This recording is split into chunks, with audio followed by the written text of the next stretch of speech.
Greetings, greetings, greetings, greetings.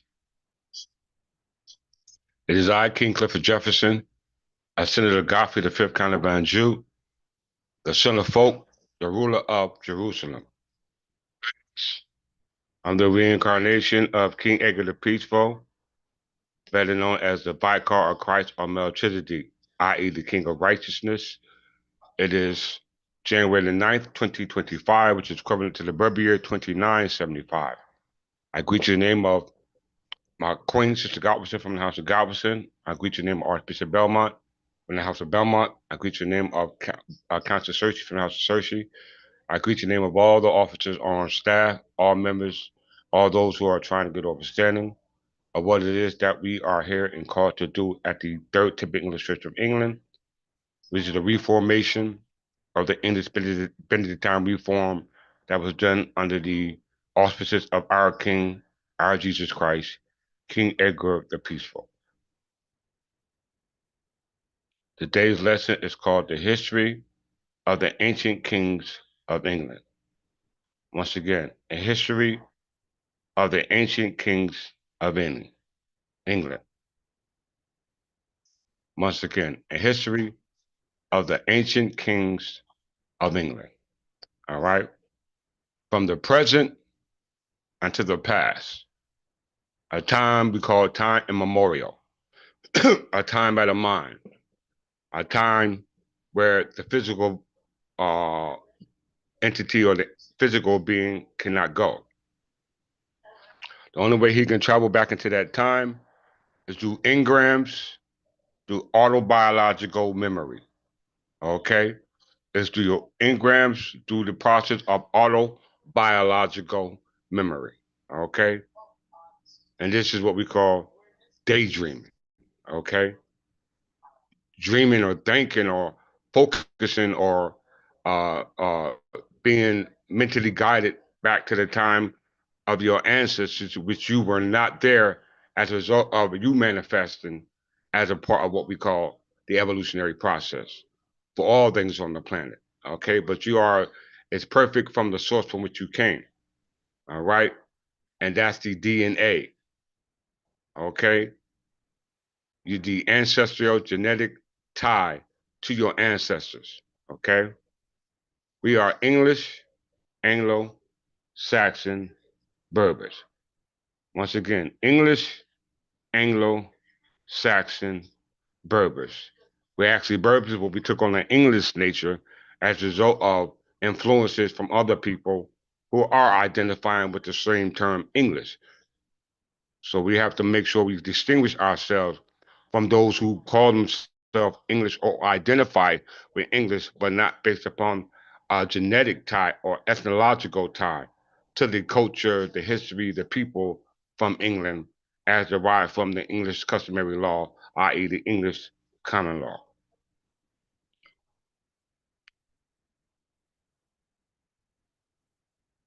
Right? So give me a second, give a couple people time to come in, and we get started.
Okay, let's go.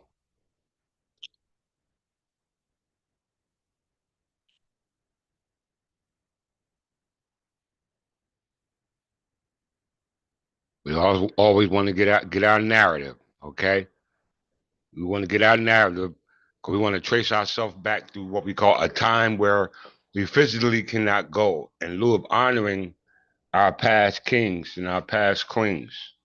Okay, we want to go back that far, but I don't want to go start from the beginning because a lot of you have a hard time keeping up.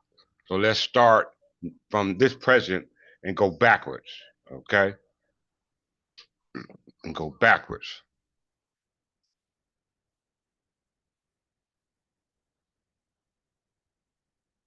So let's start with some case law.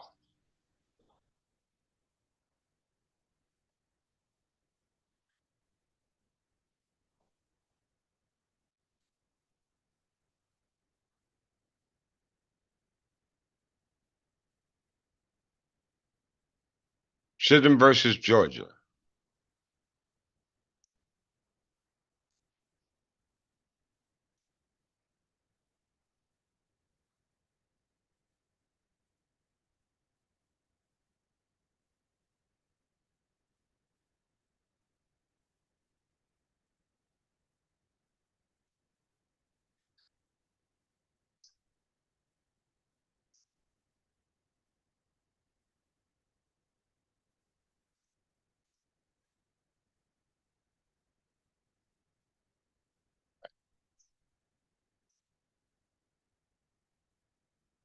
Please, everyone, pay very close attention.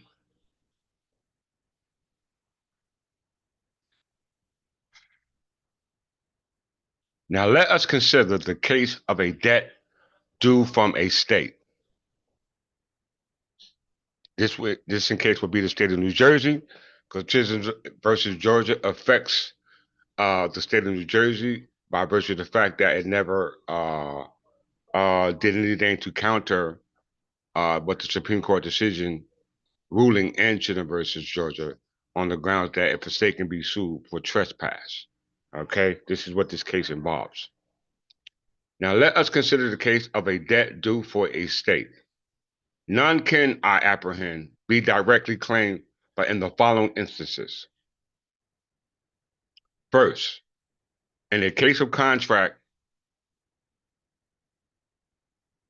with the legislator itself.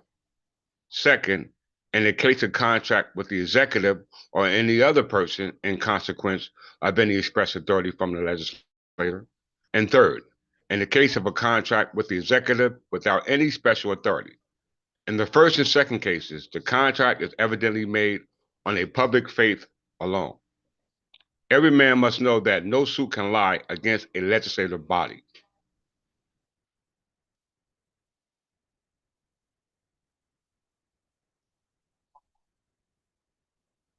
His only dependence, therefore, can be that the legislator, on the principles of public duty, will make a provisions for the execution of their own contracts.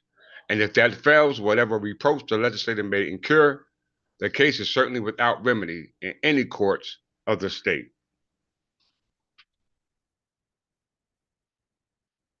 It was never pretended, even in the case of the crown in England, that if any contract was made with Parliament or with the crown by virtue of an authority from Parliament, that a petition to the crown would in such case lie. And in the third case, a contract with the governor of a state without any special authority. This case is entirely different from such a contract made with the crown in England. The crown there has very high prerogatives. In many instances, it is a kind of trustee for the public's interests. In all cases, represent the sovereignty of the kingdom, and is the only authority which can sue or be sued in any manner on behalf of the kingdom in any court of justices.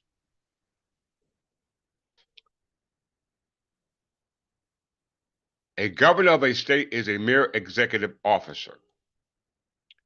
His general authority was narrowly limited by the Constitution of the state, with no undefined or disputable prerogative, without power to affect 1 shilling of the public money. But as he is authorized under the Constitution or by a particular law, having no color to represent the sovereignty of the state, so as to bind it in any manner to its prejudice, unless special authority thereto, especially authorized thereto.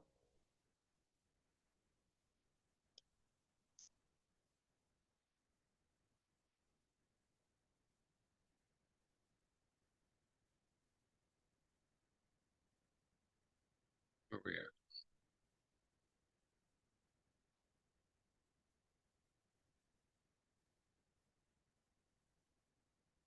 Where did we go?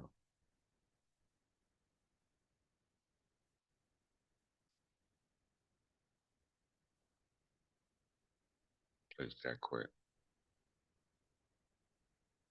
Narrowly limited counsel. Right. Okay.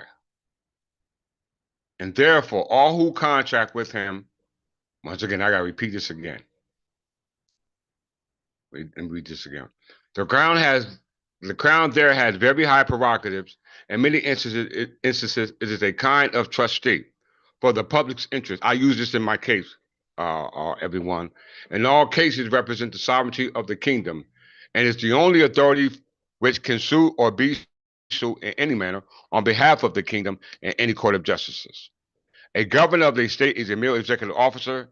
His general authority very narrowly limited by the Constitution of the state, with no undefined or disputable prerogatives, without the power to affect 1 shilling of the public money, but as he is authorized under the Constitution or by a particular law, having no color to represent the sovereignty of the state, so as to bind it in any manner and its prejudices, unless special authorized thereto. Special authorized thereto.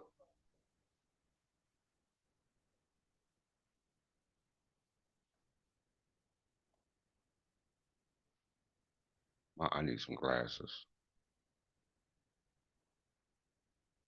In fact, 1 shilling. Where did we go? That quick. Okay. And therefore, all who contract with him do it at their own peril and are bound to see. Once again, I repeat, they are bound to see or take the consequence of their own indiscretion, that he has strict authority for a contract he makes. Once again, he has strict authority for the contract he makes, and those who contract under his authority are bound by that authority in lieu of the contractual agreement. Of course, such a contract, when so authorized, will come within the description I mentioned of cases where public faith alone is the grounds of relief, and the legislative body the only one that can afford a remedy, which from the very nature of it must be the effect of its discretion, and not of any compulsory process. If, however, any such cases were similar to those which would entitle a party to relief by petition to the King of England, that petition being only presentable to him as he is the sovereign of the kingdom, so far as an analogy is to take place, such petition in the state can only be presented to the sovereign power, which surely the governor is not. The governor is not the sovereign power. The only constituted authority to which such an application could which any propriety be made must undoubtedly be the legislator, whose express consent upon the principles of analogy would be necessary to any further proceedings, so that this brings us, though by a different route, to the same goal, the discretion and good faith of the legislative body. Okay? Of the legislative body. Listen, everyone. There is no common law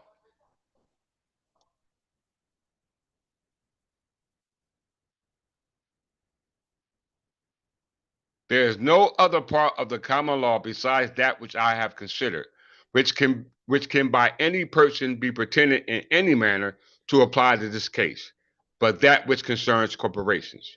The applicability of this, the Attorney General, with greater candor, has expressly waived. They're going to waive that argument in this case as well. Why? Because it goes into the authority in which they were created by the king under a charter, i.e., their constitution. So that means the applicability of this, the Attorney General, with great candor, has expressly waived. But as it may be urged on other occasions, and as I wish to give the fullest satisfaction, I would say a few words to that doctrine. Suppose, therefore, it should be objected that the reasoning I have now used is not conclusive, because inasmuch as a state is made subject to the judicial power of Congress, its sovereignty must not stand in the way of the proper exercise of that power, and therefore, in all such cases, though in no other, a state can only be considered as a subordinate corporation merely. Once again, a subordinate corporation merely. First, I answer. First, that this construction can only be allowed at the utmost upon the supposition that the judicial authority of the United States as it respects states cannot be effectuated without proceeding against them in that light, a position and by no means admit.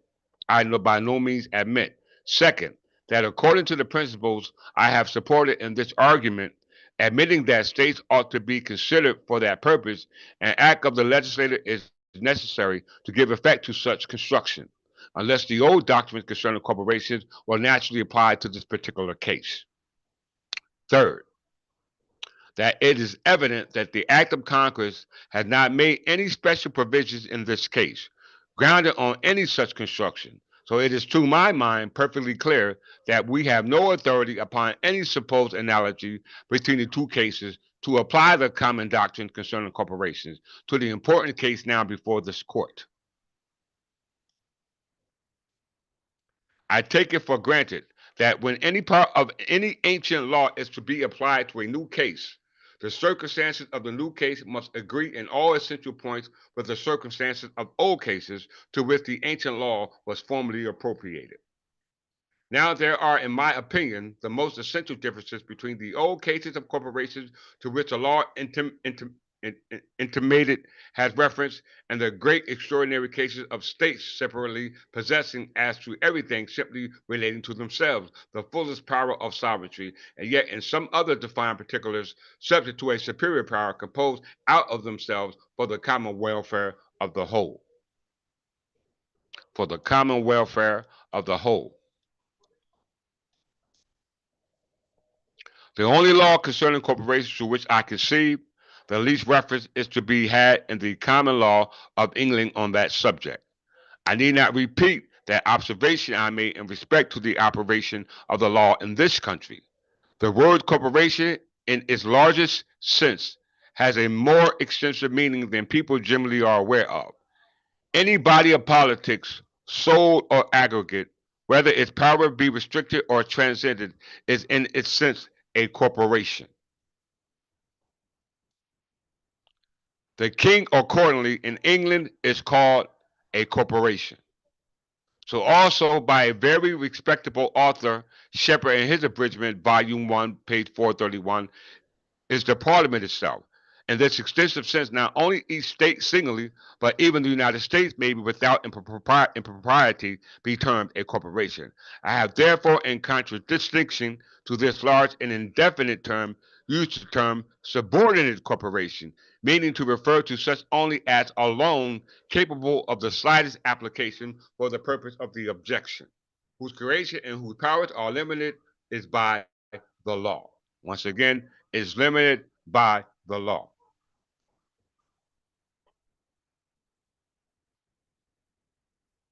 The differences between such corporations and the several states in the Union, as relative to the general government, are very obvious in the following particulars.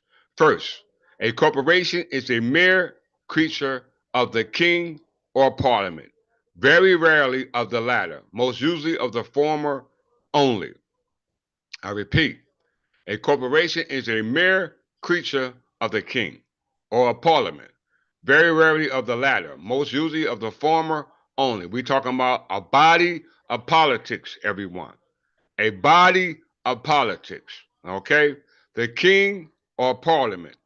The king it says first, the corporation is a mere creature of the king or parliament, very rarely of the latter, i.e., that being parliament, and most usually of the former, only that being the king. So there is a distinction between king and parliament. Okay, its O is existent in its name and its laws, except such laws that are necessary incident to all corporations, really as such, to the authority which create it.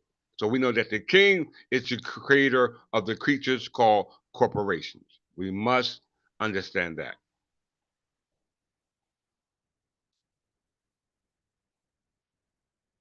A state does not owe its origin to the government of the United States. It is the highest in the highest or in any of its branches. It was in existence before it. It is derived its authority from the same pure and sacred source as itself, the voluntary and deliberate choice of the people. Second, corporations can do no act but what is subject to the revision either of a court of justice or of some other authority within the government. Okay? A state is altogether exempt from the jurisdiction of the courts of the United States or from any other exterior authority, unless in special instances where the general government has power derived from the Constitution itself. Third,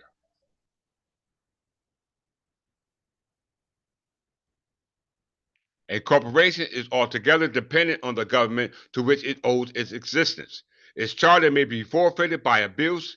Its authority may be annihilated without abuse by an act of a legislative body. A state, though subject in certain specified particulars to the authority of the government of the United States, is in every other respect totally independent upon it.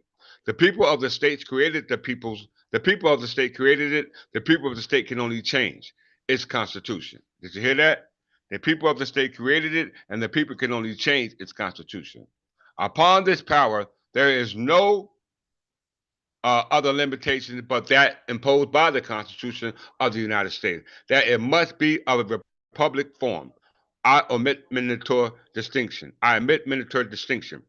These are so palatable that I never can admit that a system of law calculated for one of these cases is to be applied as a matter of course to the other, without admitting, as I conceive, that the distinct boundaries of law and legislative may be confounded in a manner that will make courts arbitrary and make in effect makers of a new law instead of being, as certainly they alone ought to be, expositors of an existing one. If still it should be insisted that though the state cannot be considered upon the same footing as a municipal corporation, I have been considering it as a relative to the power of the general government, it must be deemed in some measures dependent. Admitting that to be the case, which to be sure, which to be sure is so far as the necessary execution of the power of the general government extends. Yet in whatever character this may place a state, this can only for a reason for a new law. Okay? A new law. So there we have it in regards to the origins of corporations. The origins of corporations that we must understand. The king creates corporations, the parliament creates corporations, uses of the king, which is the former, and of the latter, they are able to create corporations, okay, by way of what we call charter. And a charter is a license, permission, the authority to do something, okay?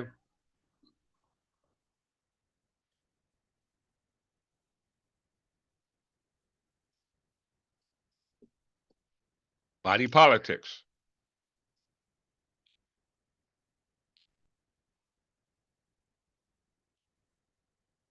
Let's look deep into this word.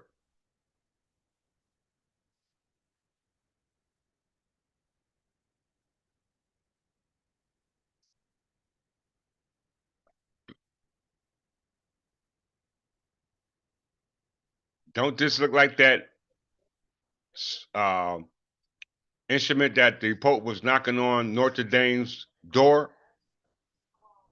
It looks something just like that. Some type of scepter. Looks exactly like it. All right. Body of politics is a polity, such as a city, rim, or state, considered metaphorically as a physical body.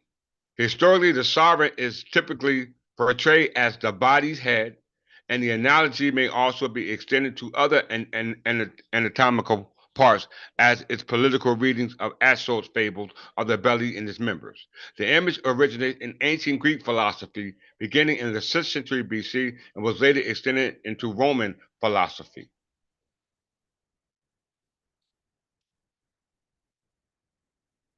Following the high late medieval revival of the Byzantine Corpus Juris Civilis in Latin Europe, the body politics took on a jurisprudential significance by being identified with a legal theory of the corporation. Okay, and when we read this, look at this language in lieu of Chisholm versus Georgia, the case law we just read about corporations. Okay, it said the body politics took on a jurisprudential significance by being identified with the legal theory of a corporation, gaining salience in the political thought from the 13th century and on. In English law, the image of the body politics developed into the theory of the king's two bodies and the crown as a corporation soul. Once again, in English law, the image of the body politics developed into the theory of the king's two bodies or the crown as a corporation soul. All you here at the Third Timothy English Church of England should be on point with that understanding so I can move forward. What is the king's two bodies?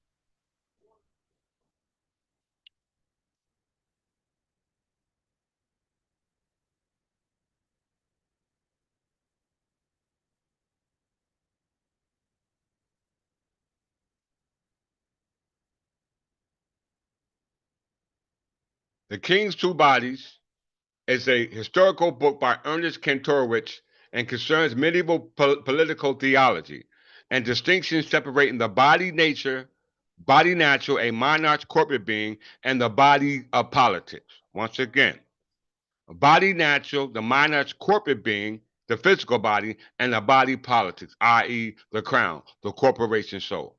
All right? Very, very, very important. It's also, from a religious perspective, it's associated with the body of Christ. Okay? Background: the King's Two Bodies is described by historian Paul Munad as a boldly conceived, meticulously researched, and beautifully written. It attempts to show how the monarchical state developed out of Christian religious belief, specifically as articulated in mid Tudor England. You hear that? Mid Tudor England at that time. At that time, English legal doctrine saw the physical body of the ruler as a joint to a perfect, immutable, and internal body of the whole polity.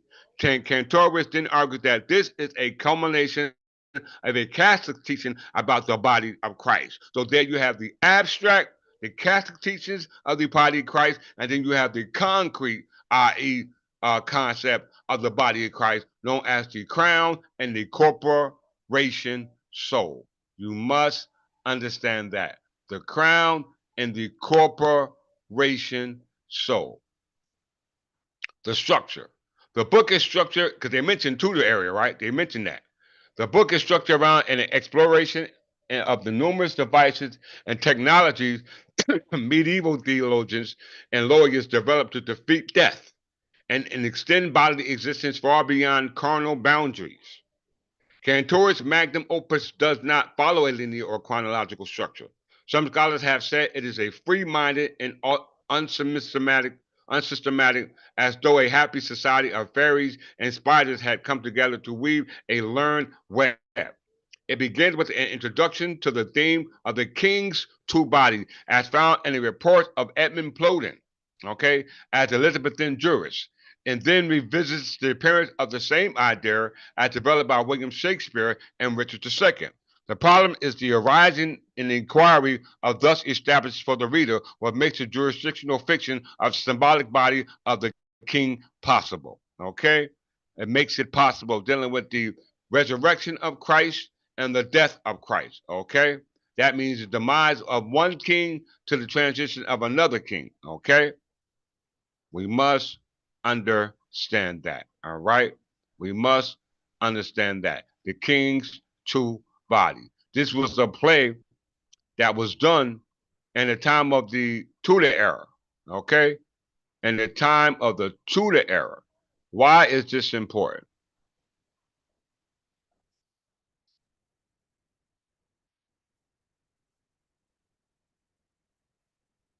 Where is that at?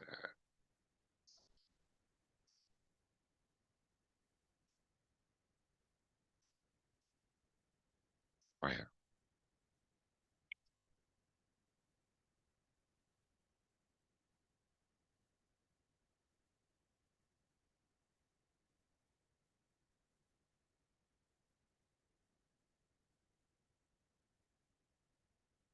No, I'm not gonna come here yet. Let me come back there.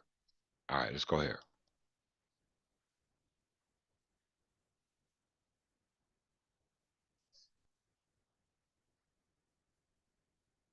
Okay.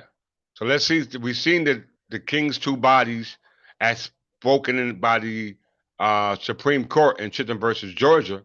Okay, about the king's two body of politics. All right, Supreme Court qualified it. We just went to Wikipedia and talked about the body politics. We talked about the crown and the corporation soul. The crown and the corporation soul, which really represents the crown. All right, one natural person. All right, very important because this lesson is about the history of the ancient kings of England. Okay, the history of the ancient kings of England. So, what better history to have is a history that's documented in statutory law that's derived from the legislator of the parliament and king. Okay, it's right here. Listen, brothers and sisters. Same language. New Jersey Revised Statute, Section 4633-2, certain tingers and holdings turn to free and common soakage. Okay? Let's put two and two together. Let's do math.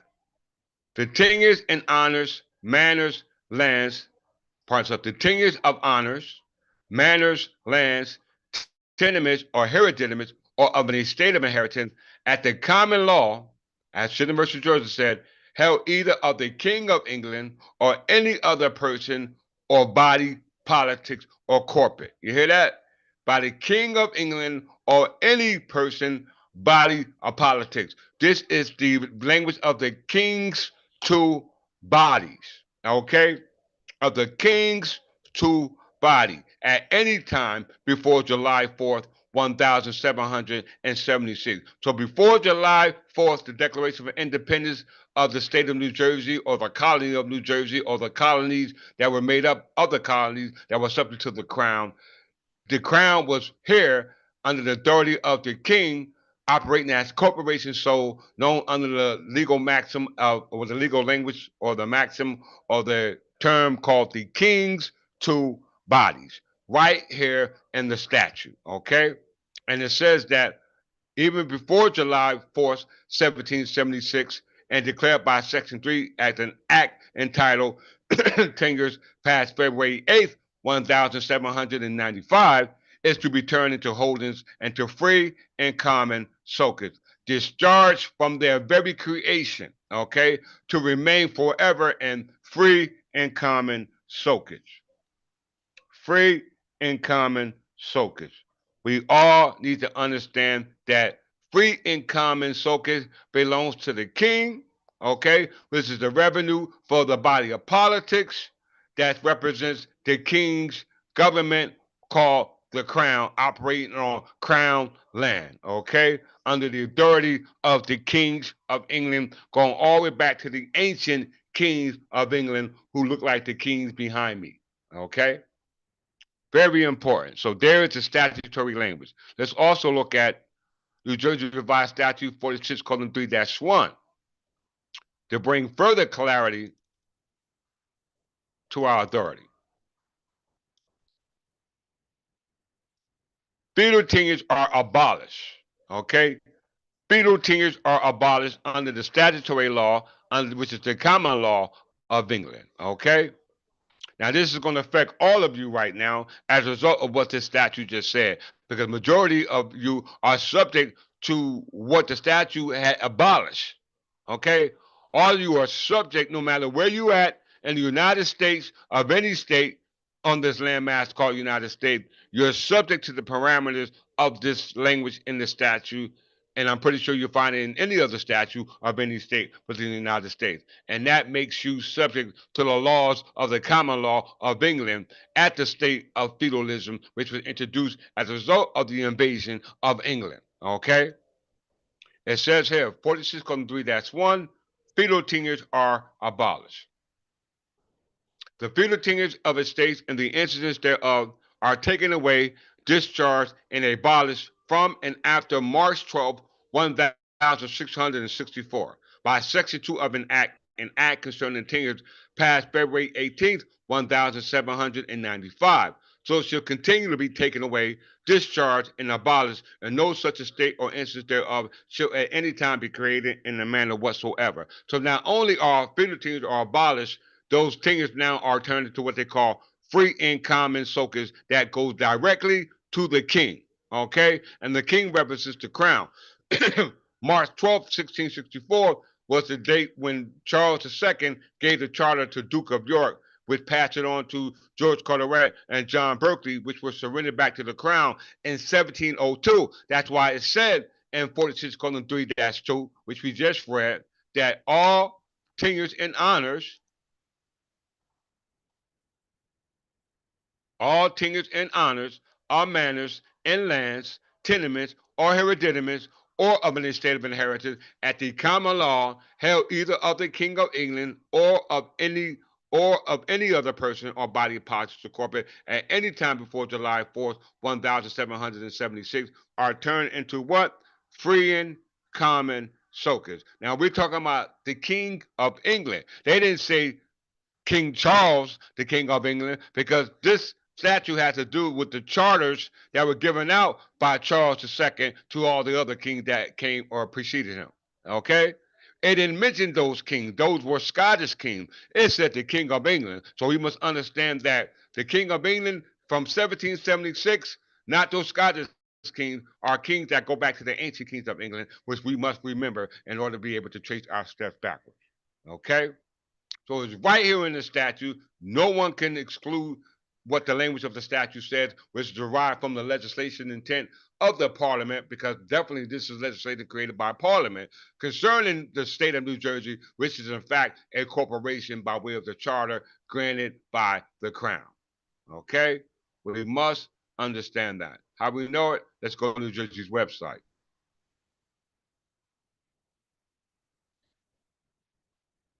New Jersey State Department. From the record, Properties and Adventures document.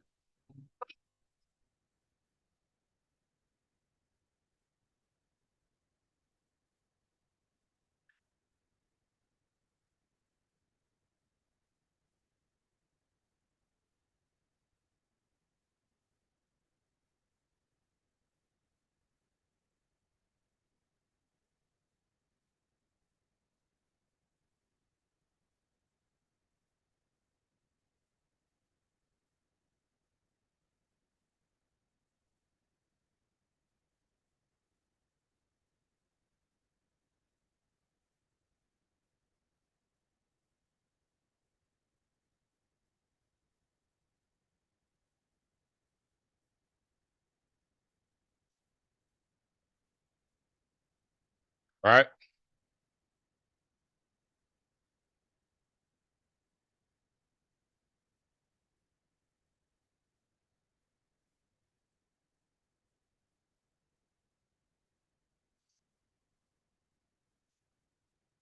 As you can see, this is the website.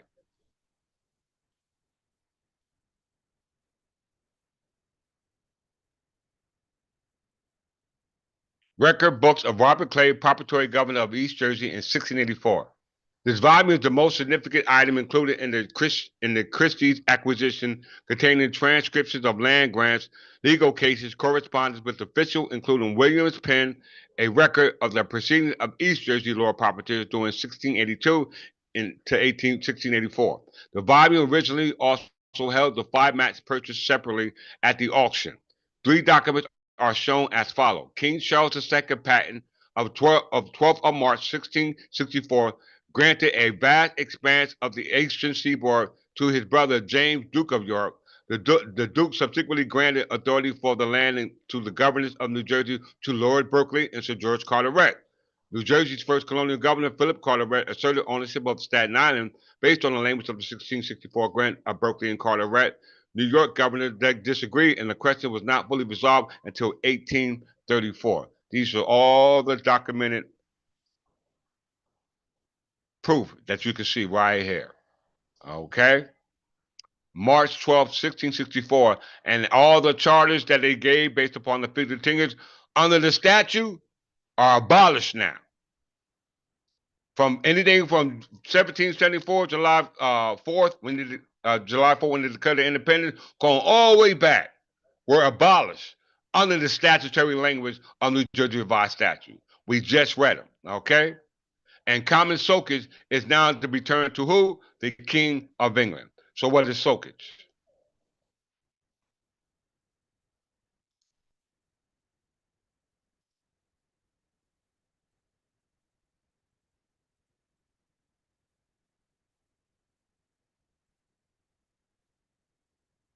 Time to pay the piper. Soakage was a feudal duties and land tenure formed in English feudal system. It eventually evolved to freehold tenures called free and common soakage, which did not involve feudal duties. Farmers held land in exchange for clearly defined fixed payments made in a specific intervals to feudal lords. In turn, the lord was obligated to provide certain services such as protection to the farmers and other duties to the crown. Payment usually took the form of cash, but occasionally could be made with goods. How many of you guys pay your rent with cash? Okay? How many of you pay your rent with cash? Okay? You call it cash, we call it soakage. Once again, you call it cash, we call it soakage. But the statute says that soakage was supposed to be coming to the king. You're not paying the king. Who you paying? The state. The state is only operating under feudal tenures, which were abolished under 46-1. So that means that you paying somebody when you don't supposed to be paying. All right? When you pay rent, whether it's a landlord, lease tenant, or whether it's a mortgage, ETE, you're doing nothing but leasing. Okay? A lease. Soakage contrasted with other forms of tenures, including serjeantry, Franklin-Moore, and knight services. The English statute Queen and Praetor of Edward I, our ancestors, established that soakage tenures would pass from one generation or nominee to the next and would be subject to inquisition post-mortem, which would usually involve a feudal relief tax. This contrasts with the treatment of leases, which could be lifelong or readily subject to forfeiture and rent increases, which are subject to now. Okay, contrast to the common soakage, which you were supposed to be paying to the king as a result of his protection. Okay, you're paying rent, you ain't even being protected.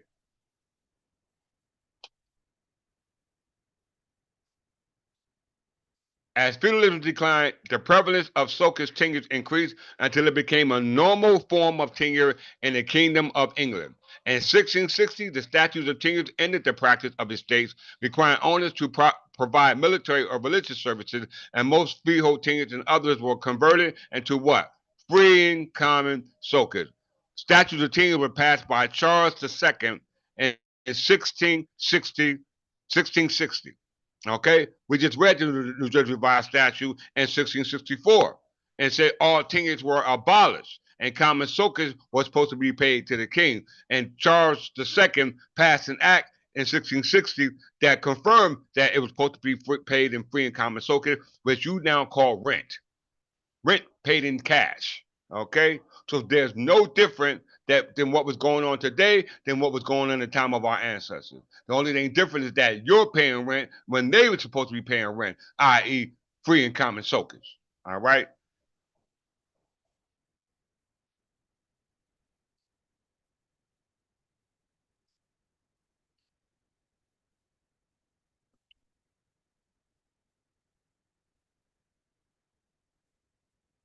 Let's confirm this. Mortgage law.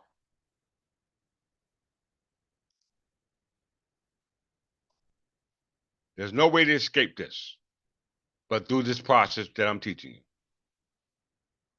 All right. Mortgage law. Most of you got mortgages. All right, some type of legal instrument that created a security interest in the property that originally was yours. Okay, it actually belongs to you as heirs, but because you waive your right to be heirs, it became what they call fee simple. Because heirs estates are intel, but being the fact that you claim to be not to be heirs, then all your estate went interstate. Okay, which means that it automatically is ceded to the crown. All right, under the process of what we call common soakage. Okay, common soakage. Let me see the crown here. All right. A mortgage is a legal instrument of a common law which is used to create a security interest in real property held by a lender as a security for a debt, usually a mortgage loan. All right. That's very easy to understand. Okay. Let's go to the origin of it. Okay. Let's go to the origin. The word is an in law French term meaning dead pledge, originally only referring to Welsh mortgage, see below. But in the later Middle Ages was applied to all gag land and reinterpreted by folk etymology to mean that the pledge ends and dies either when the obligation is fulfilled or the property is taken through what? Foreclosure. We know what happens foreclosure happens when you don't pay your mortgage. Okay? Or you don't pay those liens. Okay? Those tax liens, those are called encumbrances. There's no way to escape it, brothers and sisters, but through the process that I'm telling you. Let's see the origin. Only the king can save you.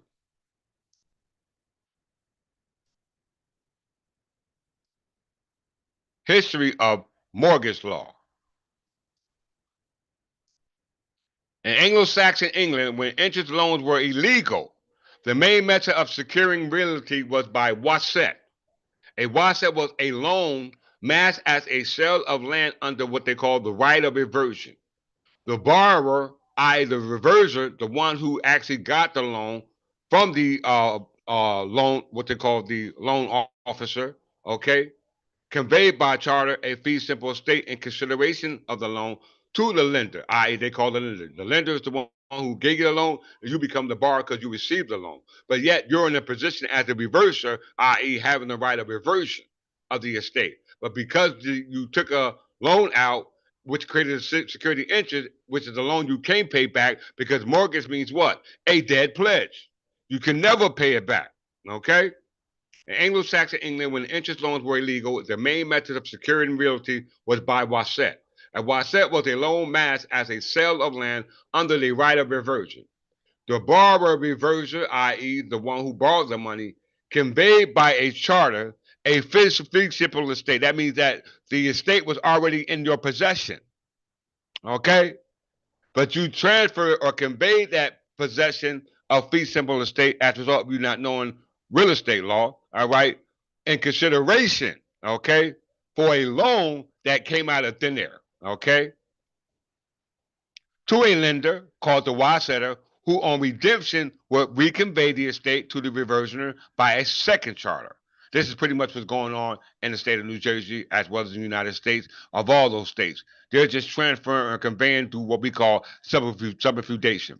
The difficulty with this arrangement was that the wassetter, i.e., the loan officer, i.e., the lender, was absolute owner of the property and could sell it to a third party or refuse to reconvey it to the reverser, i.e., the borrower, who was also stripped of his principal means of repayment and therefore in a weaker position. Okay? In later years, the practice, especially in Scotland and on the continent, was to execute together the wasset and separate backbone according to the reverser and personam right of reverter. Okay? An alternative practice imported from Norman law was the usurpatory pledge or real property known as a gag land. Okay, so these are all the terms that you must understand. Okay, these are terms that you must understand. So all fee simple estates are estates that were given to those under what they call feudal tenures. They were called fiefs.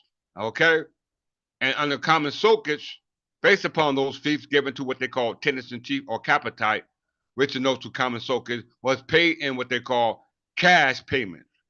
Cash payments, y'all. dollar bills, okay, fiat currency, wildcat money, okay. We must understand. So that means you gave your estate because you gave it for consideration on behalf of the security interests by the money that they so called assumed that they gave you, okay. But in our ancestors' history, it said it was illegal to give out these types of loans. All right, let's get to it.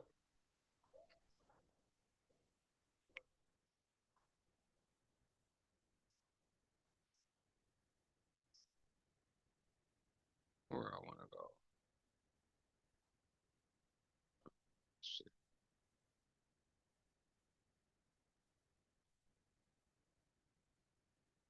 All right, going right back here. This is evidence used in the Chancery case.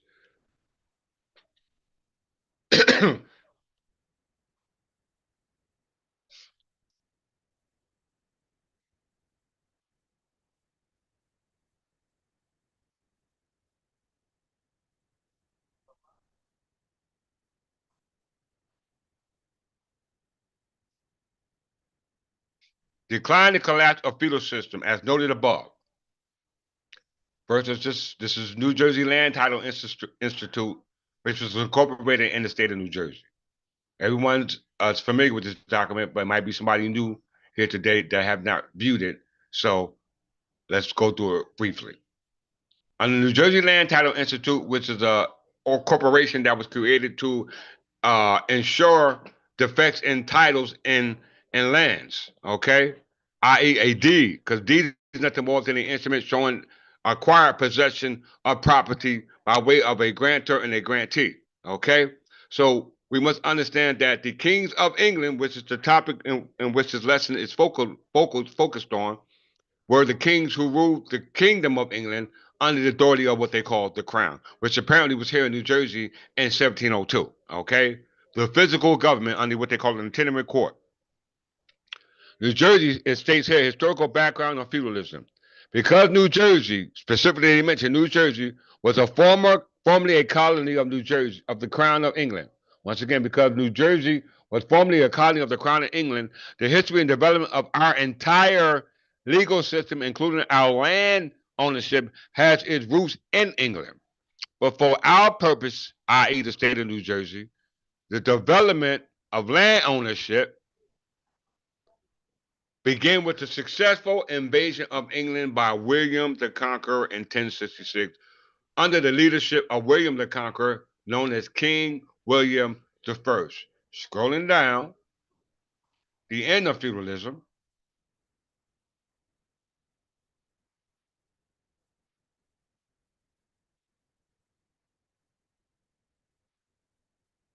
I.e., decline and collapse of feudalism. It goes on to say that, as noted above, the Statute of Queen Praetorius marked the beginning of the end of the feudal system. A decline was abetted by changing social and economic conditions, as well as by certain legislative enactments. For example, by statutes of tenures, most feudal obligations were converted into free and common soccage, which amounted in practice to the payments of rent in cash. Common soccage is called rent in cash. The statutes of tenures were passed in 1610 by Charles II. The abolishment of feudal tenures in New Jersey was abolished March 12, 1664. Okay, which is according to New Jersey Revised Statute 46:3-1. Okay, and so it says that they were known in payment as rent and cash. Payments as rent and cash. This is pretty much what you're paying or doing now. So there's no difference. Okay. In New Jersey, the statute of Queen Praetorius has been reenacted as part of our statutory scheme in regarding real estate. So Queen Praetorius, a statute was created by Edward I of the Plantagenet Crown, was reenacted as part of New Jersey's legislative scheme in regards to stopping the feudalism or the feudal things that were being given out at the time of the Scottish kings or the Scottish monarch, okay? Specifically Charles II, by way of the common soccage that were paid in what we call cash rent. Okay, paid by way of what we call cash rent is no different to what we call common soccage. Once again, common soccage, my brothers and sisters. Common sockets. Please, everyone, say that. Rent cash means common sockets. So when you go back to 46:3-2 of the Georgia Revised Statute in 2023, the tenants of honors, manors, lands, tenements, or hereditaments of estates of inherited at the common law held either by the King of England or any other person or body of politics or corporate at any time before July 4th, 1776 is declared by Section 3 of an act entitled an Act Concerning Tenure, passed February 18th, 1795, to return into holdings free and common sockets from that time of the creation and forever thereafter. She continued to be held in free and common sockets, discharged of all tenures, charges, and incidents enumerated in said Section 3. So that means that this is why you are all paying rent. You are all paying rent, but you're paying it to the wrong person, okay? You're supposed to be paying it to the crown, okay? Which is automatically going to be reverted to the crown as a result of the right of reversion, okay? Let's continue on with this lesson in regards to the kings of England. So let's look at the kingdom of England before we look at the kings of England. Let's look at the kingdom of England before we look at the kings of England. Okay? Very, very, very important for you to understand that. All right? Let's see. Kingdom of England.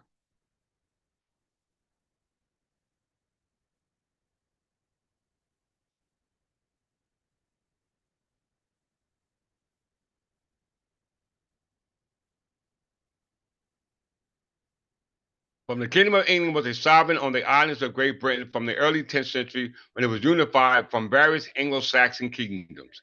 This is our focal point. Various Anglo-Saxon kingdoms until May 1st, 1707, when they united with the Scotland to form the Kingdom of Great Britain, which would later become known as what they call the United Kingdom. The Kingdom of England was among the most powerful states in Europe during the middle and early modern periods. Okay, very important. The beginning of the medieval and early modern period. Beginning of the 886, Alfred the Great reappeared from the Danish Vikings, and after this event declared himself King of the Anglo-Saxons. Okay, we talk about the King of England, the one mentioned in New Jersey Revised Statute 46:3-2. These are a line of succession. Okay, this is the line of succession. During the course of the early 10th century, the various Anglo-Saxon kingdoms were united by Alfred's descendants, Edward the Elder, the father of Asselton, where you get the Library of Season, which is the conveyance and possession of property based upon the twig and turf ceremony. All right, going back to Asselton, William Penn used this ceremony when he didn't have the right to use that ceremony based upon the reenactment of the legislative scheme of those who were called at that particular time proprietors. Okay?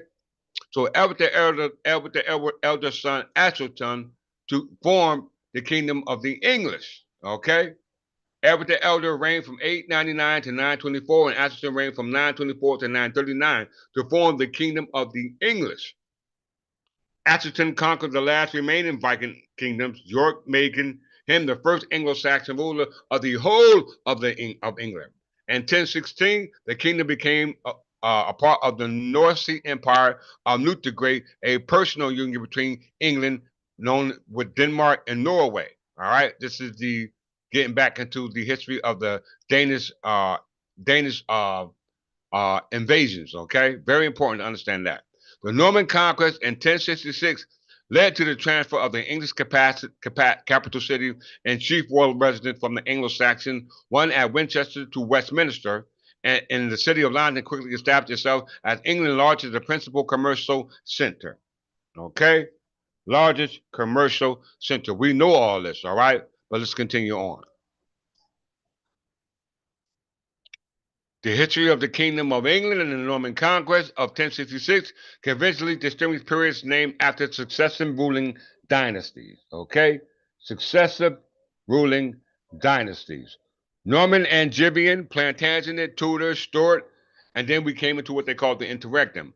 All English monarchs after 1066 ultimately descend from the Normans, i.e. William the Conqueror, and the distinction of the Plantagenet, which is conventional, beginning with Henry II, son of Godfrey V, kind of Anjou, son of Folk, ruler of Jerusalem. As from that time, the Angevin king became more in English in nature.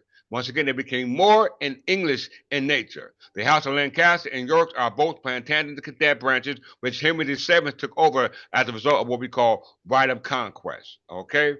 The right of conquest, this gets into the history of the completion of the conquest of Wales by Edward I in 1284, which we're going to talk about because they were, in fact, the kings of England, going back to the ancient kings of England. Okay? Very important that we cover this particular history so that way we will not get lost. The completion of the conquest of Wales in 1284 put Wales under the control of the English crown. Edward III transformed the Kingdom of England into one of the most formidable military powers in Europe. His reign also saw valuable development in legislation and in government, and particularly the evolution of the English Parliament. From the 1340s, English came to the French throne were held in pretense, but after the Hundred-Year War and the outbreak of the War of the Roses, it fell in chaos. This is when we get into what we call the Black Plague. Okay? As a result of that, you get into the history of the House of Tudors who took it by conquest, as I stated, and then we get into their descendants, i.e., Elizabeth First, the daughter of Henry VIII, and we get into what we call the Elizabethan religious settlement, and then we start the colonization of here in North America, still under the authority of the Crown of England, going back to Alfred the Great and ending with what we call Queen Anne here in 1702. So let's go back before Alfred the Great and see that the complexion of our ancestors prior to Alfred the Great was of the complexion of the dark skinned brothers and sisters. Okay? Let's see.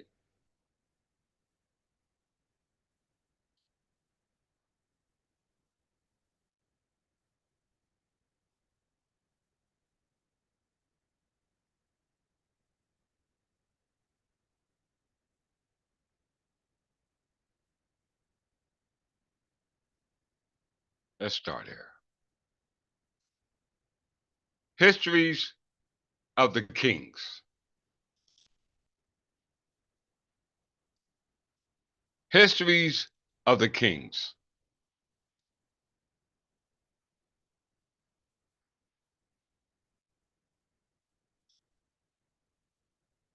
Picture speaks 1,000 words.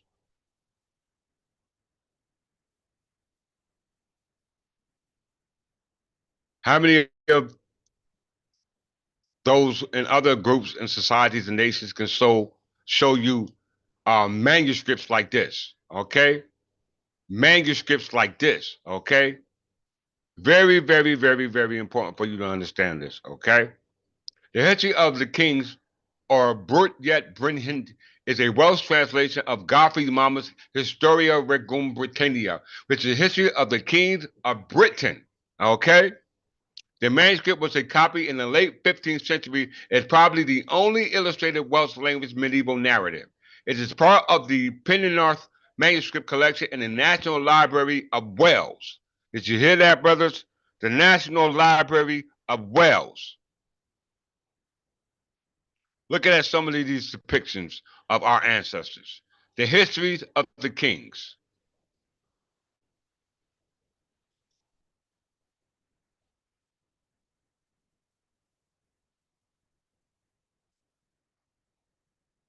All right, we're going to scroll through them.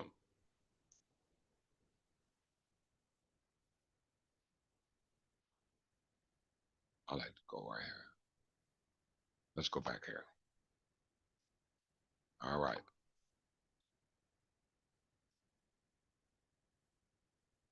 All these kings, brothers and sisters, look at them. Look at those faces.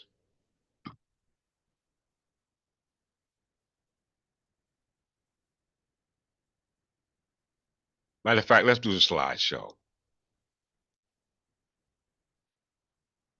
All right, let's do the slideshow.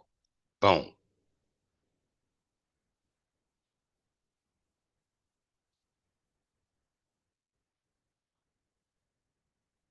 Boom. Look at those faces, brothers and sisters.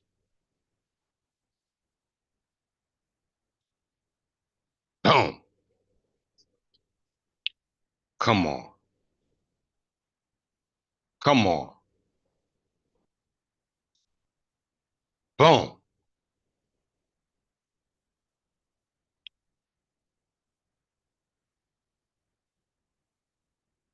Boom. Another one.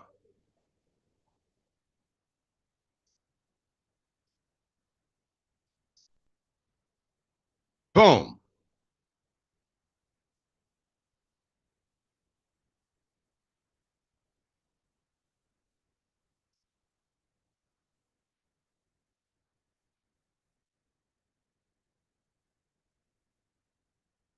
Boom. Look at that. Look at that. Ain't that Jesus Christ?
Look at these images, brothers and sisters. Look at these images.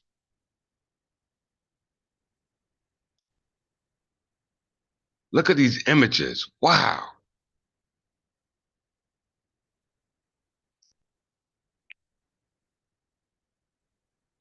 How could you turn a blind eye to this? How can you? How could you turn a blind eye to these illustrious images of our ancestors? How can you? All right? How can you?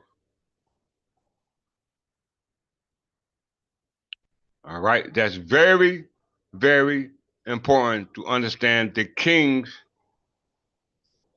of Britain, all right, who look like us. All right? This is very important. These are all legendary kings, okay? Going all the way back even in the times BC, okay? BC.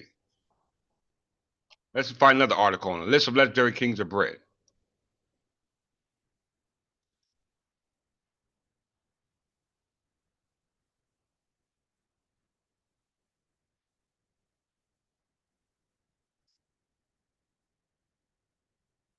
The following list of legendary kings of Britain derives from predominantly from Godfrey of Monmouth, circa 1136, from Historia Regum Britannia, the history of the kings of Britain. Okay?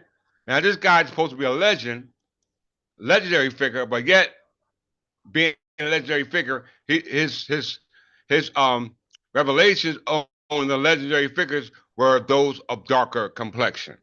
Okay? All right?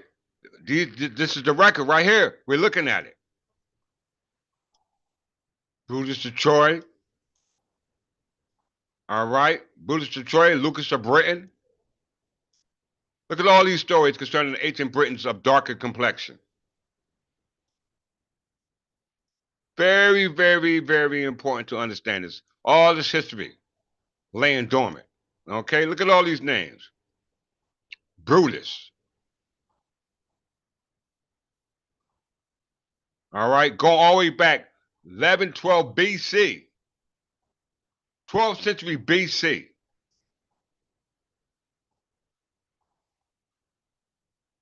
Let's see if we can find one.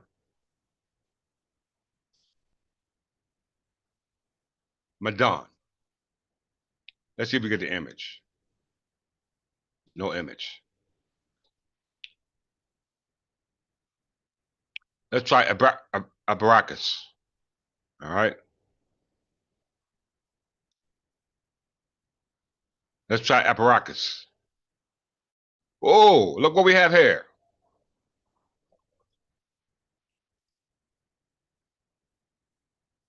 Look what we have here, brothers and sisters.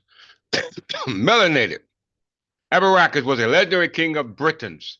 As recounted by Godfrey Mama's pseudo-history, they say in the pseudo-history, hell, even if it's pseudo-history, long as they make them look like us, I'm cool with it. You know what I'm saying? Because the pseudo-history can be validated by the present history that we have on the kings of England, now known as the Kingdom of England, now known as the United Kingdom. But prior to those names, it was called the Kingdom of the island of the Britons, okay? Britannia, and many other names. Also, one name known or famous for Albion, okay?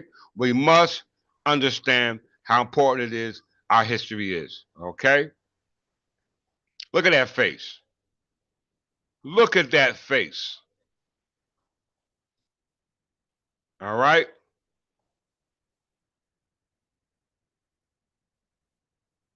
His successor, Brutus Greenshield. Let's look at him. Ooh,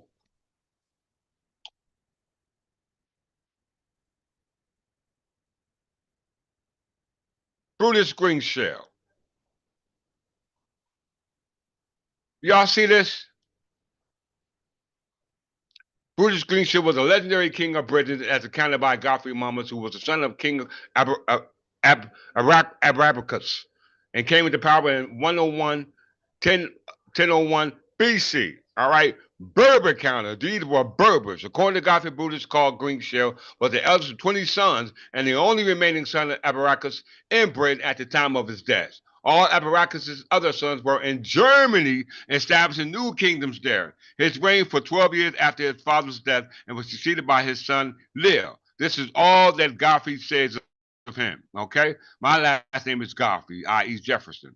Who is Lear? Let's see if we come up with a picture with him. Oh, this is BC, brothers and sisters. BC. Lear was a legendary king in Britain, as accounted by Godfrey Monmouth. He was the son of King Brutus Greenshield and came to power in 989 BC. Okay, 989 BC, brothers and sisters. 989 BC. I seen something about Solomon. Where was that at?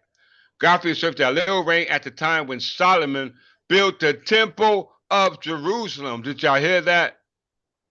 All right, did you hear that? Now we see who Lil was, all right? And he was around when Solomon built the Temple of Jerusalem. Come on, brothers and sisters. How could you argue with this? If you get another picture. Nope, no picture. Okay. All right. So let's see. Let's find,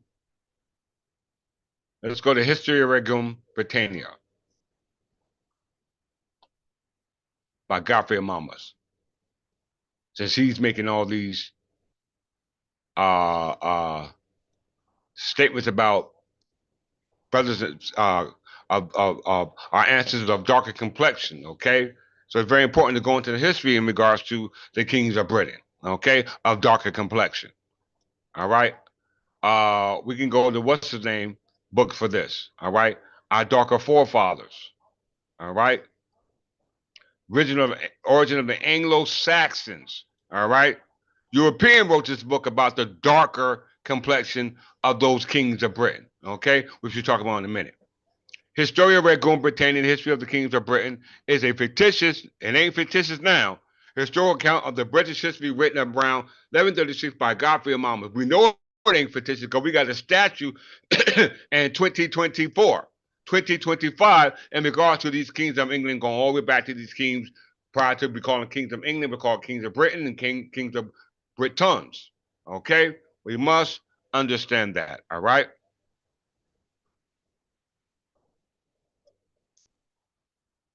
and chronicles the lives of the kings of Britain over the course of 2,000 years, beginning with the Trojans founding the British nation and continuing on till the Anglo-Saxons soon controlled of much Britain around the 7th century. It is one of the central pieces of the matters concerning Britain. Okay? You must understand how in depth and how uh, uh, fully networked this history is in regards to the spider's web. Okay?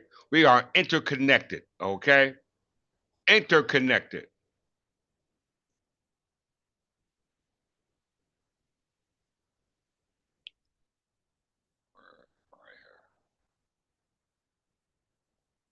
Right here. Book one. The history itself begins with the Trojan Anginus, who, according to Enel of Vergil, settled in Italy after the Trojan War. He was the grandson of Brutus and his bandits, and after a period of wandering, is directed by the goddess of Diana to settle on the islands in Western Ocean. Brutus lands at Totinus and names this island, then called Albion, Britain after himself. Brutus defeats the giants, who are the only inhabitants of the island of Albion, and establishes his capital as New Troy on the banks of the Thames. You hear this, brothers and sisters? Do you hear this? So let's visit Albion, because Jesus Christ, King Edgar the Peaceful, is the emperor of Albion, okay? When there's a land of giants there. Come on, brothers and sisters. You can't make this stuff up.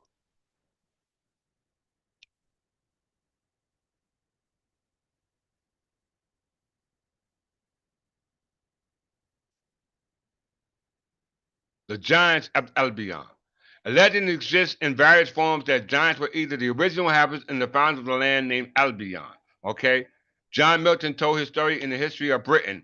In the book, he recounts that the land was subdued by Albion, a giant, son of Neptune, who called the land after his own name and ruled for 44 years. Godfrey of Monmouth's storyline states that, according to the 12th century history of Regum Britannia, the Kings of History, of the Kings of Britain by Godfrey, the exiled Bruce of Troy, was told by the goddess Diana. Okay, let's blow this picture up.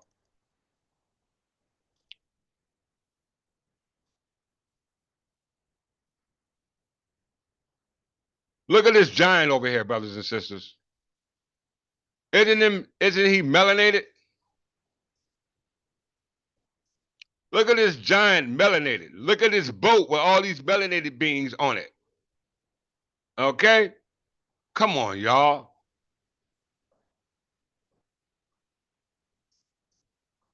Look at the darker complexion in the fair ladies. Okay? All this story is connected. Okay? It's all connected. All right?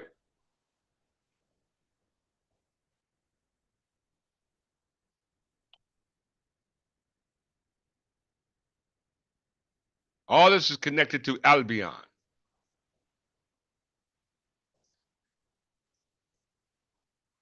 In the history of the second century, Godfrey Ptolemy used the name Albion instead of the Roman name Britannia, possibly following the commentaries of Marinus of Tyre. He called both Albion the Lerni in ancient Greek, Romanized the British Isles. In 930, the English king Asherton used the title Rex as Primosirius, uh, um, Primosirius Totius Albanius Regne, king in chief of the whole realm of Albion. His nephew, King Edgar the Peaceful, styled himself in 970 Totius Albanius Imperator Augustus, August Emperor of all Albion. Okay, so our ancient ancestors were on this landmass where giants were. Okay, of darker complexion. Okay, going all the way back to Noah. Okay, going all the way back to Noah. Since they talking about Brutus of Troy, right? They did mention Brutus of Troy. Right here. Brutus of Troy. All right. So it's very important that we make these connections. Okay. It says King Edgar was the king of Albion. Okay. King Edgar was the king of Albion. Now, why is this important? Okay. Why is this important? I'm going to go to one particular figure. His name is Garbudok. Garbudok. Let's look at him.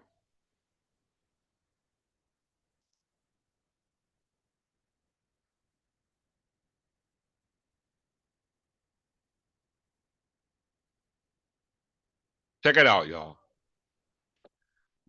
Gorboduc or Gordon Gordonway was a legendary king of the Britons as recounted by Godfrey Amamos. He was married to Judon. When he became old, his son Ferrex and Perex feuded over who would take over the kingdoms. You hear that? Who would take over the kingdoms? Right there. As you can see, he's melanated, right? His sons Ferrex and Perex. Now, why is this important?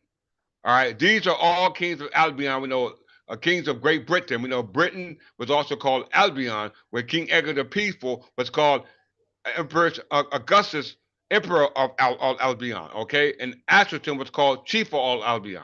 Okay, this is important because we've seen the same kings ruling all throughout history from BC, all right, all the way up to the time of AD Annus Dominius. Okay, very, very, very important. Going all the way back to Gregorius. Okay, but we're talking about Gorboduc right now.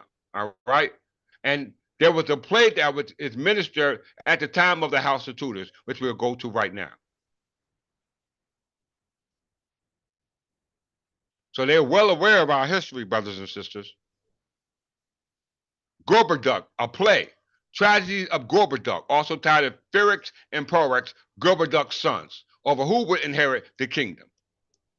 In an English play from 1561, it was first performed at Christmas celebration given by the Inner Temple in 1561. It performed at Whitehall before Queen Elizabeth I on January 18, 1561, by the gentlemen of the Inner Temple. The authors were Thomas Norton and Thomas Sackville, said to be responsible for the first three acts and the final two, respectively.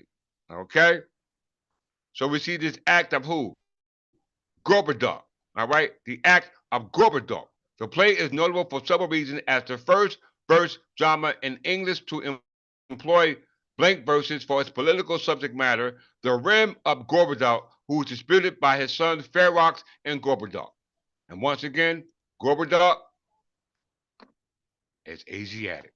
Pardon myself, is of melanated complexion. Right there, brothers and sisters. All right? Asiatic complexion. He was ruling I don't give a date. But there was in the Chronicles of Edward III, okay, about Gorboduc. And it goes all the way up to the time of the Tudors based upon a play that they created based upon Gorboduc, okay? All right? And this is AD Annus Dominius, all right? Now, here we have another article on that same play of Gorboduc, Elizabeth's drama, right here. And they got a picture of King Edgar the Peaceful, King of all Albion. Gorboduc, a.k.a. Ferrex and Porrex by Thomas Norton and Thomas Sackville. All right? 1561. There's a picture of King Edgar the Peaceful and a picture of the Wittens, the Wigamonts, okay? The government of the Anglo-Saxon Berbers is associated with the deity, the king of Great Britain called Gorboduc, okay? Gorboduc. There is no disputing these facts. Let's go back to Gorboduc again.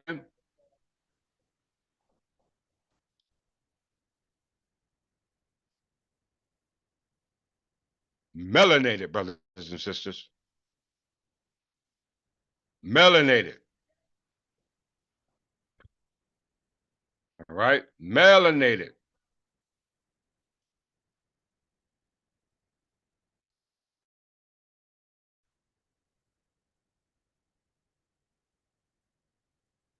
Right? So we've seen King Edgar the Peaceful listed on, let me just show you again right quick.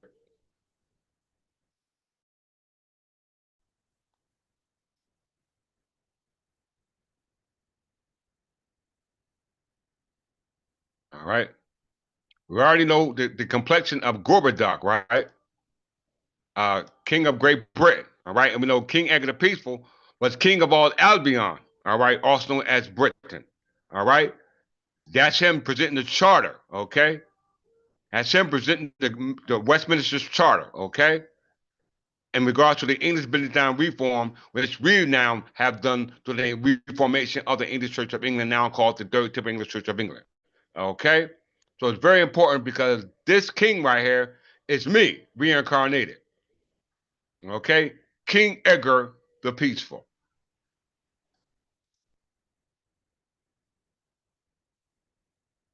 All right? King Edgar the Peaceful. We already know who he is. All right? Get some images of him real quick. We already know about it, so I'm not going to spend too much time on it.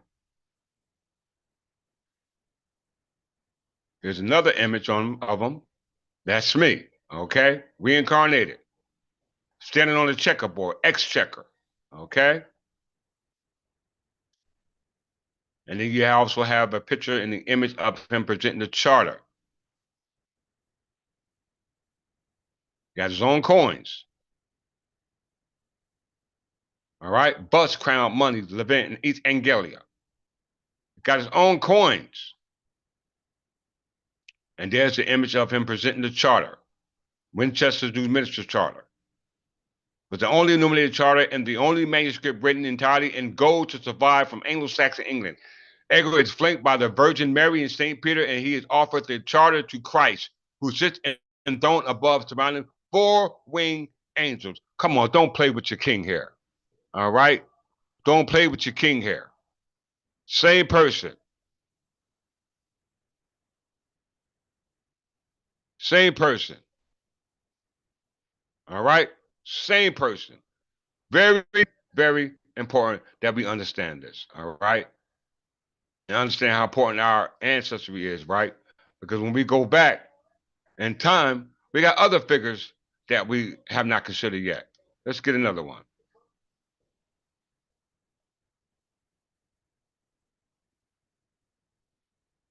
Matter of fact, let's just go to the let's go here.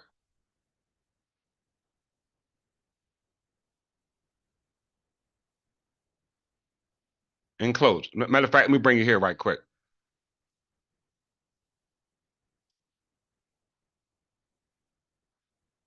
Origin of the Anglo-Saxon race.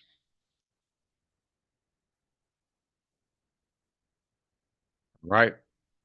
Everybody needs to get this book, Origin of the Anglo-Saxon Race by Thomas William Shore. Origin of the Anglo-Saxon Race, study of the settlement of England and the tribal origins of the Old English people.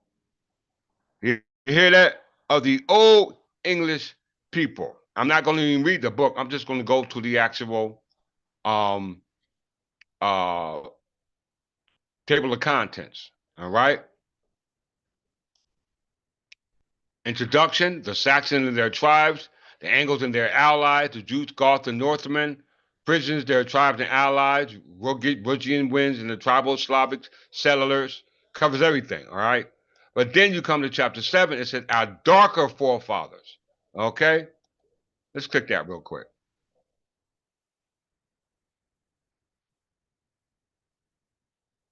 One of the facts concerning the color of the hair and eyes of the people in different counties of England at the present time, brought to light by scientific observation, is that there is a higher percentage of people of mixed brown type living in Herefordshire, Buckinghamshire, Wiltshire, and Dorset than in most other counties, except in Cornwall, and on the Celtic border. The inhabitants of these counties are the darkest.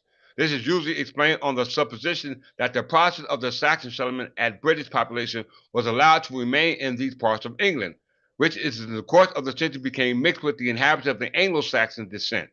And consequently, the present population is more marked than those of pure descent by brown, hazel, or black eyes with brown, chestnut, dark brown, or black hair. The counties of Hertford and Buckingham have people of dark as Wales. Key point, as dark as Wales. All the investigation goes to show that these brunette outcrop is a reality.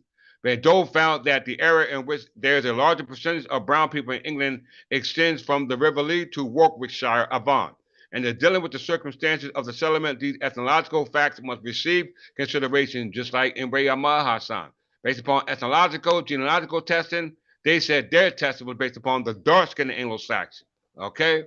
So it's very important to understand that there is a chapter 7, on our darker forefathers here and what we call the Kingdom of Great Britain, then called Kingdom of Great Britain, or Britain, or Albion, now called by many other names. But nonetheless, they were of our darker forefathers. When you come to chapter 13, you have the Gawese and other settlers in Wessex, okay? The Gawese and other settlers in the Wessex. So let's get a better understanding of Wessex and Gawese, because the predecessor for the Wessex are the Gawese. Let's look at it.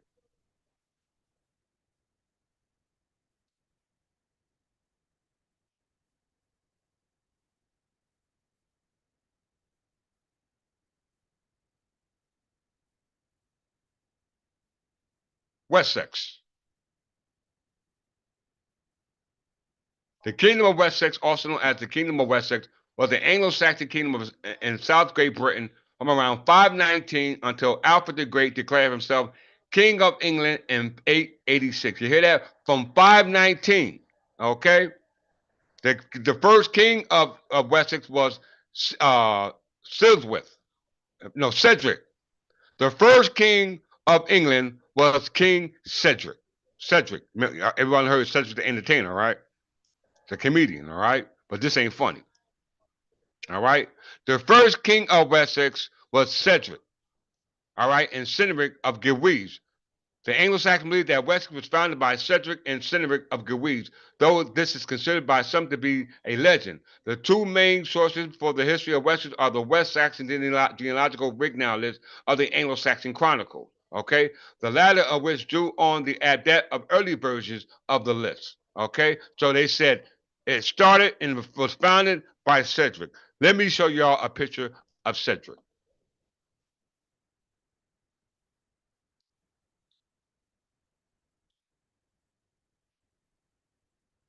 This is King Cedric, brothers and sisters.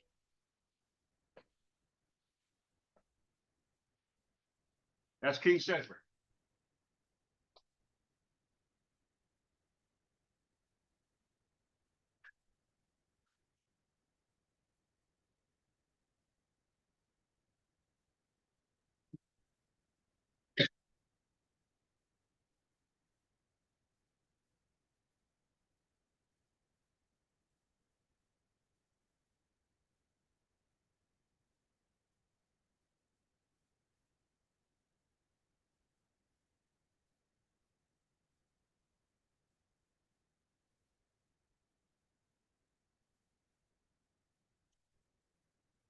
Everyone see him, right? Melanated king. All right? A melanated king. So the Anglo-Saxon believed that the Wessex was founded by Cedric, a melanated king, and Cynric of Gawese. All right? So let's look at Gawese.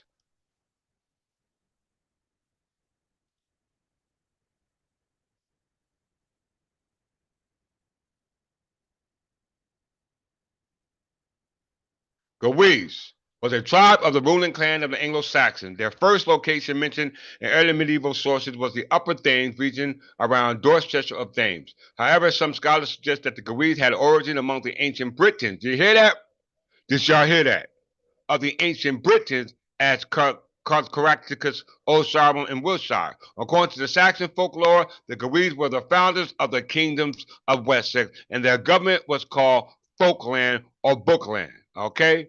The government was called Folkland, also called Bookland. How many of y'all know about Bookland? Let's look at that real quick.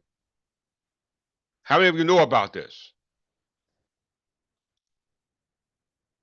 How many of you know about this? I've taught about this already, but I have to continue to reiterate in order for you to see. Bookland. Bookland was a type of land tenure under Anglo-Saxon law and referred to land that was vested by a charter. Land held within a charter was known as folkland, okay? Old English folkland. The distinction meaning between these terms in consequence of Anglo-Saxon land law, okay? Anglo-Saxon land law, okay? We must understand. By ancient law and custom, folkland was the only means of holding land in Anglo-Saxon England and referred to the land held by a single person as the representative of the kingship of group. Kingship group. Land could be permanently transferred outside of the kinship group or alienated, but only within the agreement of the king and the witteman.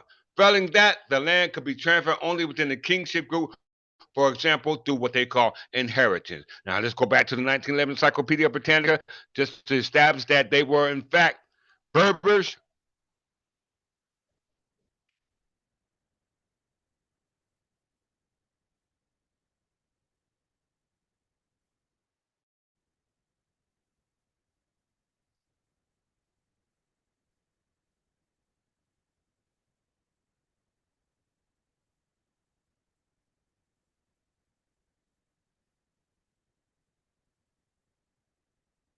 Encyclopedia Britannica Berbers.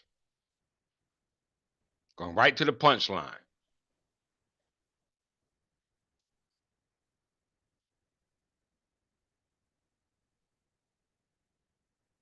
Right here. This is all the proof you need. This fact has been emphasized by Dr. R.G. Latham, who writes, all that is in Arabic in the Kingdom of Morocco. Right, so.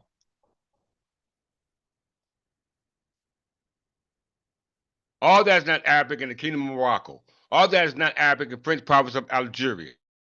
All that is not Arabic in Tunis, Tripoli, and Fez is Berber. The explanation lies in the profound distinction of their character. The Arab is a herdsman and a nomad. The Berber is an agriculturist and a townsman. The Arab has built his social structure on the Quran, which inculcates absolutism, aristocracy, and theocracy. The Berber, despite his nominal Mohammedanism, is a Democrat with his Jimna or Wittenma and his Qanun or unwritten code, the Magna Carta of the individual liberties as opposed to the community's good. So when we look back into the history of the conquest of the Muslims in the Maghreb, not just in Jerusalem, as well as the Maghreb, onto the Iberian Peninsula, as well as on into what we call the Kingdom of England. Okay, we must understand this history. All right.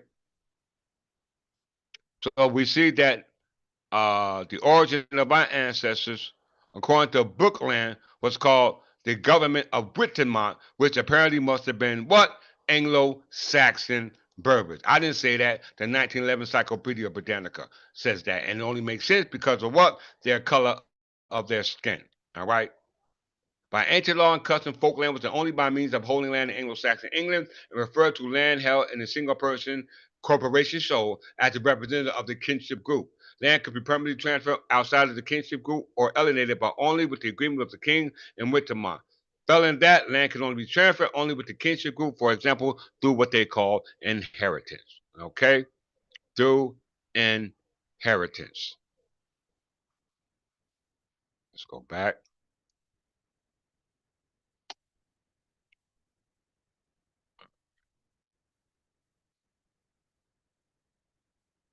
So we know that the Anglo-Saxon culture was preceded by the, the Anglo-Saxon tribes, the Kingdom of West were preceded by the tribes of Gauese, and we know when we went into to find Gauese, that goes back into, like I said, those ancient tribes that were existed before they became known by the name Kings of Wessex. But yet the Wessex culture has existed from time immemorial.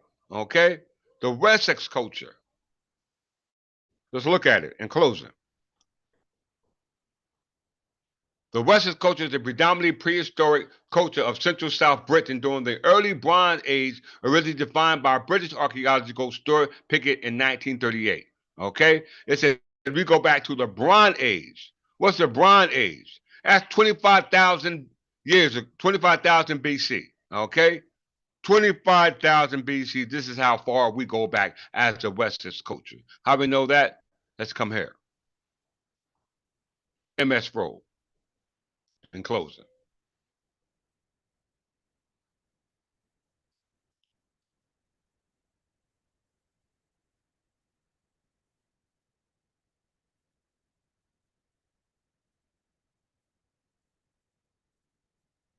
MS Roll, all these figures, melanated.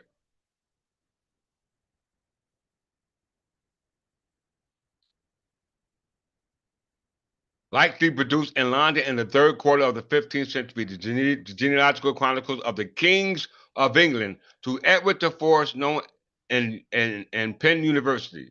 University of Penn, MS Roll 1066. Notice they call it MS Roll 1066. It's a compilation of tour de force of the greatest hits of medieval historians, assimilating the work of Godfrey Monmouth and William Malmesbury and Ranulph Higdons, among others. The roll is an imposing physical presence of a staggering 37 feet and 13 membrane long. It chronicles the lineage of Yorkish King Edward IV, beginning with Adam and Eve and ending with Edward IV in 1461. Did you hear that? Beginning with Adam and Eve and ending with Edward IV of the Plantagenet crown. The chronicles also have complex illustration schemes containing 174 bust-length portraits and color 5 mandarols, with tinted full-length portraits and 80 rounding containing crowns, as well as several classic chronicles type scenes, including temptations of Adam, Noah after the flood, and the city of Jerusalem. The Latin text is written in a standard late medieval Anglican hand. Hand. Okay, let's just hit this right quick. In closing,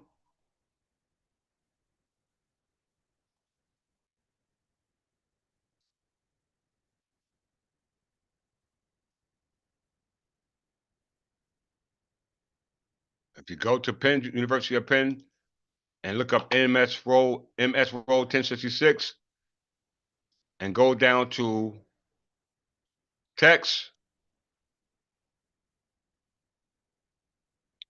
it gives you the breakdown of the whole manuscript. All right, starting from the biblical history of the classical mythological concerning the biblical references that's told in the Bible, on down to the Trojan Wars, to Brutus of Greenshell, then membrane, that's membrane 2, membrane 3, transcription from Lil to Silius. We know that they were of dark skin complexion. Just look them up again. Lil.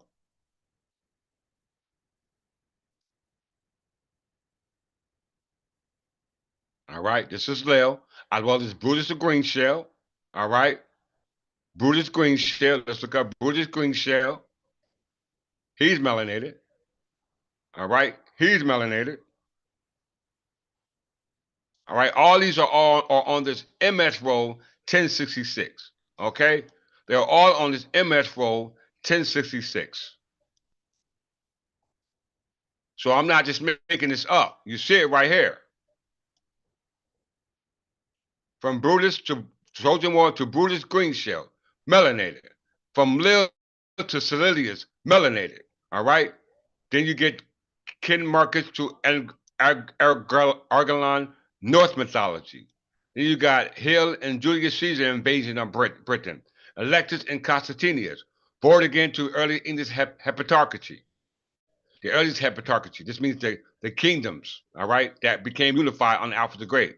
Then the earliest heptarchy of Alfred the Great, Edward the Elder to Ethelred the Unready, the son of King Edward the Peaceful, Edmund I to William the Conqueror, William II to Edward III, and to Edward III to Edward IV, all within the MS roll 1066. Okay, and this is what the MS roll 1066 look like when it's rolled out. Okay, in closing.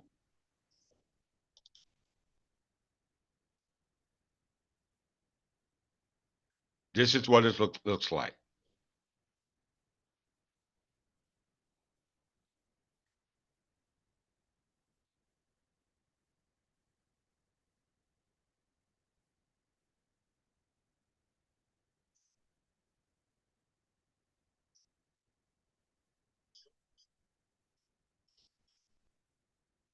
MS roll 1066. If you scroll down, if you go on YouTube, they actually have videos on it and they break it down, expanded with explanations of what it is that you're actually looking at. Okay, if you read the syllabus on University of Penn, they actually break it down to you as well of what you're actually looking like. Okay, and you can actually go on and highlight certain aspects of the scroll, and they highlight the names of the individuals that you're looking at, which are clearly melanated beings. Okay, our ancestors. Let's go down. Let's go Noah's Ark. Okay.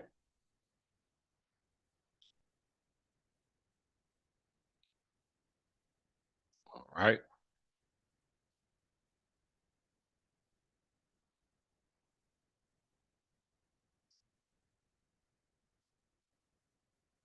But all the melanated faces, brothers and sisters, please look at all the melanated faces. These are your ancestors. A record has been kept. Or you want to talk about them individually or collectively? The record has been kept.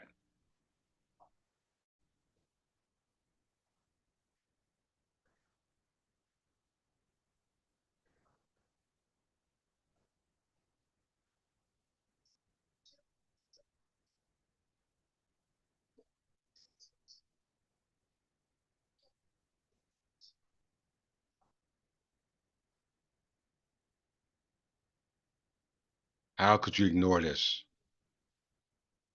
If you ignore them, they will ignore you.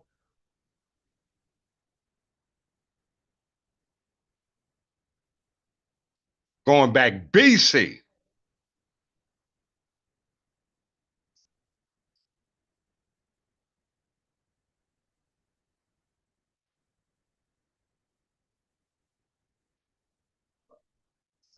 look how long this genealogy is.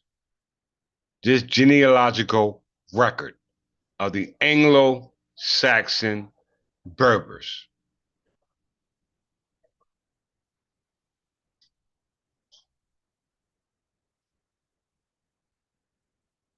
right? King Arthur.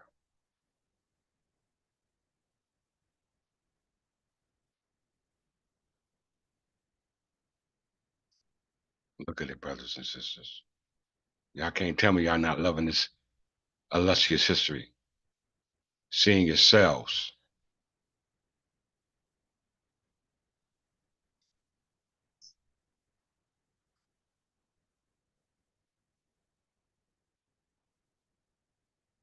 This is what you were not supposed to read. This is what you were not supposed to be observing. William the Conqueror. There you go, William the Conqueror. I think that's him. I could be wrong. I recapped that. That might not be William the Conqueror. Matter of fact, it is. Because this comes into what they call the Heptarchy, the Seven Kingdoms. Okay. Now we're getting into the unification of the Heptarchy. And it's going to end with Alfred the Great, the kings of Wessex. Okay. It's going to come out to one kingdom right here. This is what you're looking at.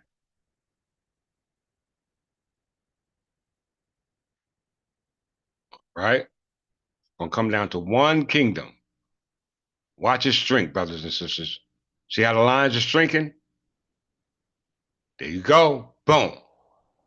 Right here starts the genealogy of the kings of the Wessex. Right here. Right here. Yes, sir. All right here. If you go to University Penroll and highlight it on the actual screen, they'll give you the names of them. This old manuscript, brothers and sisters, leave you speechless. What can you say to this? Here's William the Conqueror. That's William the Conqueror. All right.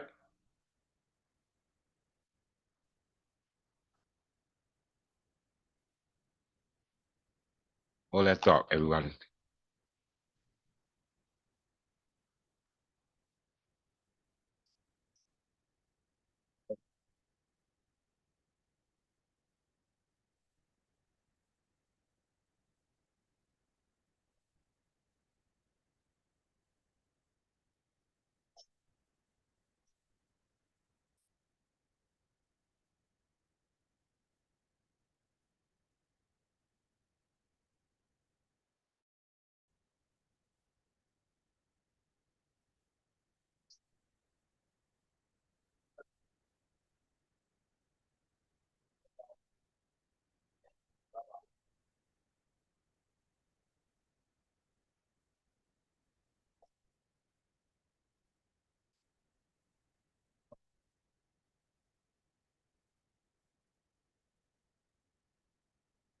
All right. Scrolling on down.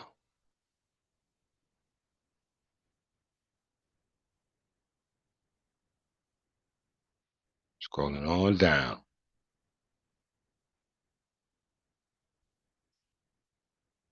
Scrolling on down. Ooh, this is heavy. This is heavy, brothers and sisters.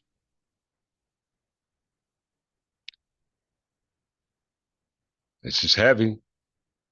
We're still going. We're still going, brothers and sisters. Still going.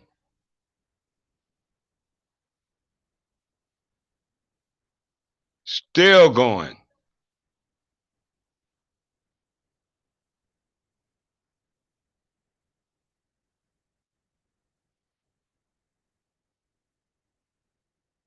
Still going.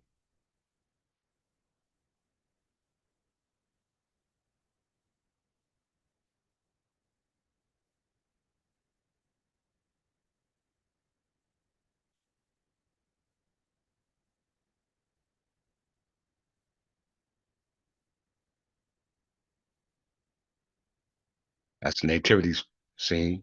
That's on the back of the MS scroll. It has on front and back. Once again, front and back. Crucifixion story.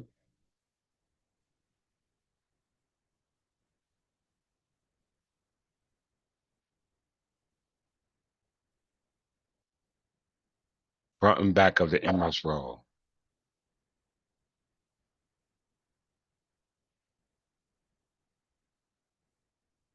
All our English kings, our English ancestry, whether we're known as the kings of England, kings of Britain, kings of Great Britain, the kings of Albion, or the king of Berberland, whatever you want to call it.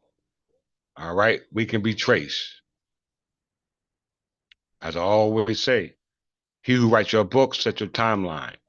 Time never was when we were not. As the life of time begin, the time will come when we will be no more. Okay, so that's the MS scroll, MS roll 1066. All right, MS roll 1066. And this is dealing with the history of our illustrious ancestors. Okay, our illustrious ancestors. So with that, let's realize how important it is to honor the King of England. Okay, to honor the King of England, because just like he was honored in the past, he should be honored in the present. The law remains the same. Certain things honors, certain things holding turn into free and common soakage. All right? Remember that, brothers and sisters. Who are you going to pay your soakage to, the king or to those who are subject to the king? That's theft. Okay? That's a straight up theft. All right? So with that, I think I done covered everything. Yes. So with that, I love you all. And I want you to realize that I'm going to continue to hammer this into your head until you realize that your forefathers have returned to you, returned for you. Okay, this history is undoubtedly undisputable. Okay, undisputable. Okay, you know it's undisputable. Only thing that's bothering you is the king. Okay, you have a hard time uh um bringing yourself to be subject to or or showing your allegiance to some higher figure. If you can show your allegiance to God, then surely you can show your allegiance to man. All right, because we were made in the image of God. All right, so with that, I love you all, and I greet you all in the name of the ancestors, i.e., the ancient kings of England, Britain, Britain, and Albion. And with that, I'm gonna greet you as I meet you, and that's always